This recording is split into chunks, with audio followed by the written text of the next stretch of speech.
इनका एक और प्रश्न है कि पवित्र नदियों में सिक्के डालने की कोई धार्मिक मान्यता है क्या?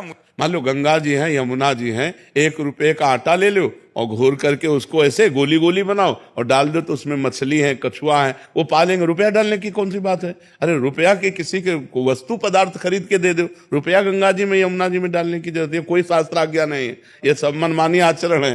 जब डालते हैं तो मैं मना करता हूँ कि भाई क्यों डाल रहे, तो वो बताते नहीं है, बोले तुम्हें क्या मतलब है, सब डाल दे। हाँ नहीं, आजकल लोग मनमानी करते हैं। हम कहते हैं गंगा जी, यमुना जी, इनमें जैसे आप है ना 1 रुपया, 2 रुपया, 4 रुपया का आटा ले लो और उसकी गोली गोली बना के डालो, तो छोटे छोटे जो जल जंतु होते हैं वो खाएंगे, प्रसन्न रहेंगे, उनका भरण पोषण होगा। रुपया डालने से किस काम में आएगा? हम तो देखा है केसी घाट में वो लड़के जो होते हैं ना, वो गोल गोल वो चुंबक, हाँ, रस्सी में 3-4 बाल कैसे डालते हैं यमुना जी में, और वो चिपक के निकल आते हैं। से दिन भर लगे रहते हैं जहाँ ज्यादा यात्रियों का आवागमन होता है। हमें लगता है ऐसा करे, 1-1 रुपया अगर तुम्हें दान करना है ना, तो तुम एकत्रित कर लो, एक गोलक बना लो, 1-1 रुपया। अब 100 रुपया है, 100 रुपया का हरा चारा लेकर गाय को डाल दो, या 100 रुपया किसी बीमार आदमी के काम में दे दो, या 100 रुपये का भोजन किसी को पवा दो।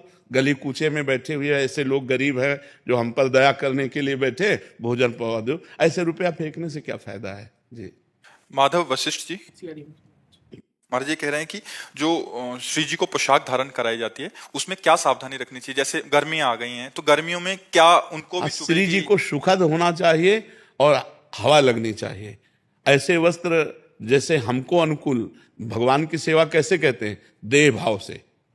भगवान की सेवा कैसे करते हैं? जैसे अज्ञानी पुरुष अपने देह का पोषण करता है। अज्ञानी पुरुष जैसे गर्मी का समय है तो अपने शरीर के लिए कैसा वस्त्र धारण करता है, कैसा जल चाहता है, कैसा भोजन चाहता है, हमको ठीक वैसे ही करना है। जैसे देहा अभिमानी जीव अपने शरीर को सुख देने के लिए करता है, ऐसे अपने इष्ट के सुख के लिए करना चाहिए। लक्ष्मण जी के लिए आया है कि सियाराम जी की कैसी सेवा करते हैं, जैसे जिम अविवेकी पुरुष शरीर ही, जैसे अविवेकी पुरुष अपने शरीर को सुख देने के लिए, वही गर्मी, अब जैसे सर्दी है तो पानी को हम उतना ही गर्म करें, पहले अपने हाथ में डाल के देखें, फिर श्री जी को स्नान कराएं। अपने को जैसे गर्म कपड़े, तो कोमल और गर्म कपड़े श्री जी को, अब जैसे गर्मी आ गई है तो ऐसे कपड़े धारण करवाएं जिससे गर्मी न लगे श्री जी को। वस्त्र भी धारण हो और सुखद हो, स्पर्श में सुखद हो, पतले कपड़े हो और बढ़िया सुखद कपड़े हो, श्री जी को सुख मिले ऐसा। भोग लगाने में जैसे ऋतु फल है, जल है और शरबत है और फलों का जूस है, ऐसे अच्छे अच्छे भाव करके जितना पवाओगे उतने श्री जी प्रसन्न रहेंगे। महाराज जी एक इसी प्रश्न व्यंग चल रहा है, तो महाराज जी जैसे जो श्री जी की पोशाक होती है वो क्या हम फिर से उनको धो के ही फिर डाला जाता है या उसको रख दिया है फिर कभी भी डाल सकते हैं? नहीं, अगर धोने लायक हो, मान लो जिनके पास बहुत है तो 1-2 बार पहनाए फिर दे दिए, किसी को दे दिए, बकाया जो धोया भी जा सकता है। लेकिन ऐसे स्थानों पे धोया जाए श्री जी ठाकुर जी की कि जिसमें लघुशंका ना हो की गई हो, ऐसी जगह धोया जाए। जैसे हम एक तसले में धो लेते हैं, बड़े पात्र में धो लेते हैं, एक बार पानी से निकाल के जैसे धो के जैसे भी बने, और वो हम वृक्षों में डाल दें। भगवत वस्त्रों को संभाल के ऐसे धोया जाता है कि जैसे ऐसे प्रक्षालन किया गया, धोया गया। एक तो वहाँ ज्यादा उसमें साबुन वे सब की जरूरत नहीं होती, वो साफ ही होते हैं। अगर प्रक्षालन पवित्र करना है तो जैसे पानी डाल दिया गया और नीचे पात्र रखा हुआ है, बड़ा टप रखा हुआ है, वो सब पानी टप में गया, टप उठाकर किसी वृक्ष के थाले में डाल दिया गया, जिसे किसी के पैरों के नीचे भी ना पड़े, बाथरूम में भी ना जाए।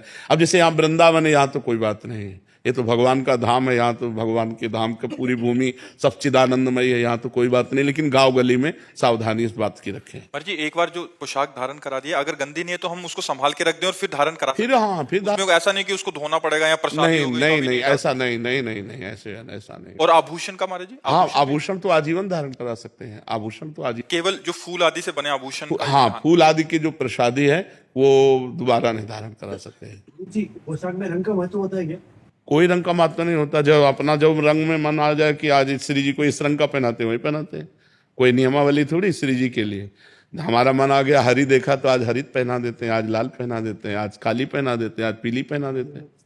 आए काले वस्त्र पहनते हैं? क्यों नहीं, अमावस्या को तो काले वस्त्र धारण करते हैं हमारे प्रिया प्रीतम, अमावस्या को तो काले वस्त्र धारण करवाते हैं प्रिया प्रीतम। अरे यार, अपने भाव के विषय है, उनको कोई कपड़ा चाहिए क्या? हमारे भाव जैसे बनते चले जा रहे हैं वैसे।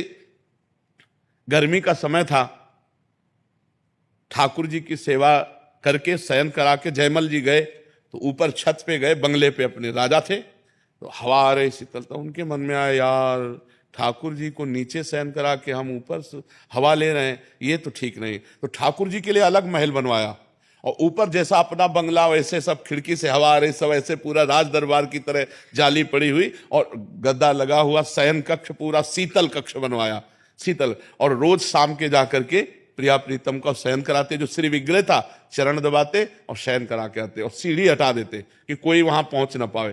उनकी पत्नी ने विचार किया ये क्या चक्कर है, रोज सीढ़ी लगा के ऊपर जाते हैं, अलग महल से पूछ सकती नहीं भयवश। उनका कुछ ना कुछ तो गड़बड़ है। उनको शंका हुई कि कुछ ना कुछ तो गड़बड़, मतलब किससे मिलने जाते हैं, क्या है व्यवस्था ऊपर, और किसी को जाने नहीं देते, स्वयं वहां की सेवकाई करते थे। जब सीढ़ी लगा, जब वो सो गए तो सीढ़ी लगाया, ऊपर गए तो उन्हें मूर्ति नहीं दिखाई दी, साक्षात प्रिया प्रीतम सोते हुए दिखाई दिए। ऊपर चढ़ के गए, दर्शन किए, कांप गए एकदम कि अरे मैं क्या सोचती थी, यहाँ तो प्रिया नीचे उतर करके आए। और दूसरे दिन कहा कि क्षमा कीजिए, हमें संशय था कि आप ऊपर, तो उनका ऊपर गई थी, क्यों गई ऊपर, तो उनका ऊपर गई, देखा प्रिया प्रीतम साक्षात सो रहे हैं, साक्षात प्रिया प्रीतम हो। तो गले लगा लिया कि हमको तो जीवन हो गई सेवा करते हुए, लेकिन तुम्हें भगवान साक्षात दर्शन दिए। भगवान तो भावना, प्रिया प्रीतम साक्षात उनको दर्शन इसलिए दिए कि मैं सेवा स्वीकार किए हूं। क्या भावना, यार हम तो खुले में सो रहे हैं, प्रिया प्रीतम नीचे सो रहे। तो ऐसे ही भावना, जैसे गर्मी का समय है तो रायबेल, गुलाब, कमल, ये फूल ले लिए और सैया लगा दी, रायबेल की बिछाए, ऊपर कमल की पंखुड़ियां, ऊपर गुलाब की, और उसके ऊपर प्रिया प्रीतम के लिए एक कपड़ा महीन बिछा दिया। सुगंध, शीतलता और प्रिया प्रीतम भावना, ये भावोत्सवेन भजताम रस काम धेनु। हम तुम्हें कैसे बताएं, बिहारी जी के जो डलिया लगाते ना, इनसे रात्रि में फूल मांगते जा करके, तो दो दो फूल दे देते और वही जाके रोते हुए कि हम गरीब भिक्षुक, प्रभु हम आपके लिए क्या सैया लगावें। तो ऐसे ऐसे तोड़ के फूल दो चार और ऐसे करके, और जब श्री जी को शयन कराते तो ऐसा हृदय में लगता कि साक्षात श्री जी शयन कर रहे हैं। क्योंकि एक दैन्य भाव था, एक पैसा पास नहीं, मांग कर फूल लाए, तो जो भाव बनता था ना कि मुझ गरीब की प्रभु सेवा स्वीकार करो तो भाव अगर आप 4 गुलाब के फूल लिए और 4 पंखुड़ी ऐसे डाल दिए और भावना की कि प्रिया प्रीतम की मैंने सैया लगाई, तो प्रभु सैया को स्वीकार करते हैं। भावोत्सवेन भजताम, प्रभु कह रहे भाव का भूखा हूं मैं, और भाव एक साल भला त्रिभुवन जिन्होंने रचा उनको क्या चाहिए। आप सोचो, हम सबके दाता तो वो हैं, हम उनको देंगे क्या, लेकिन हमारा जो भाव है वो स्वीकार करते हैं। आशीष पचौरी जी। श्री हरिवंश महाराज जी, अपने गुरु की कृपा को कैसे महसूस किया जा सकता है? जब हमारे अंदर भजन की प्रवृत्ति बढ़ने लगे, गंदे आचरणों से मन भयभीत हो जाए, भगवान प्यारे लगने लगे, दूसरों में भगवान की भावना होने लगे, दूसरों को सुख देने की भावना होने लगे, तो समझना चाहिए हमारे ऊपर गुरु प्रसन्न है, हमारे ऊपर गुरुदेव की असीम कृपा है। गुरु कृपा का स्वरूप है गुरु के द्वारा निकले हुए जो वाक्य हैं उनको मंत्र मानकर उनकी आज्ञा का पालन करना, तो इससे गुरु प्रसन्न है, तभी माना जा सकता है। मनमानी आचरण हो और गुरु प्रसन्न हो, ऐसा नहीं है। गुरु के शास्त्र के अनुसार हमारे आचरण हो, निरंतर नाम जप हो, जीवन में भगवत प्राप्ति की प्रबल लालसा आ जाए, गंदे कामों से भय लगने लगे, तो जानो हमारे ऊपर भगवान प्रसन्न है, गुरु प्रसन्न है, संत प्रसन्न है। अजय जी सारण। महाराज जी, आपके चरणों में कोटि कोटि प्रणाम।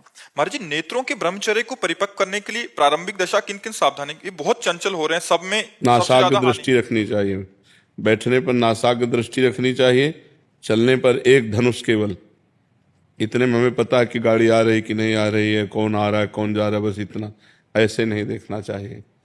जो चाहे आपन कल्याणा, सुजस सुमति शुभगति शुभ नाना, सो परनार लीलार गोसाई, तजो चौथ के चंद किनाई। जो अपनी शुभ गति चाहता है, मंगल चाहता है, कल्याण चाहता है, वो माताओं बहनों की तरफ आंख मिलाए नहीं। ये दैवी शक्ति हैं, भगवान की निज शक्ति अंगभूता है, इनके चरणों की तरफ देखे। और अगर अपना कल्याण चाहता है तो चौथी के चंद्रमा को जैसे नहीं देखा जाता, ऐसे किसी स्त्री के मुख की तरफ ना देखे। गोस्वामी तुलसीदास जी कह रहे हैं, नहीं भ्रष्ट होने में देर नहीं लगेगा, वो विपतित हो जाएगा, गलत आचरण वाला बन जाएगा। और जब बैठे तो ऐसे बैठे, शांत बैठे, अपने नेत्र को यहाँ देख, दोनों दृष्टि, इसे नासिकाग्र दृष्टि कहते हैं, ऐसे बैठे। बहुत गंभीरता की सावधानी की जरूरत है। मनुष्य जीवन जितना आप संभाल कर चलोगे उतने देवत्व आता जाएगा।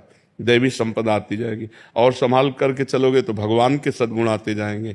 ये सब जो दुख, शोक, चिंता, भय, डिप्रेशन, ये सब पापी पाप कर रहे, मनमानी आचरण करे, मनमाना भोजन, मनमाना व्यभिचार, मनमाना नशा, जैसे आवे रुपया, तो डिप्रेशन में नहीं जाओगे, नहीं करोगे और क्या करोगे।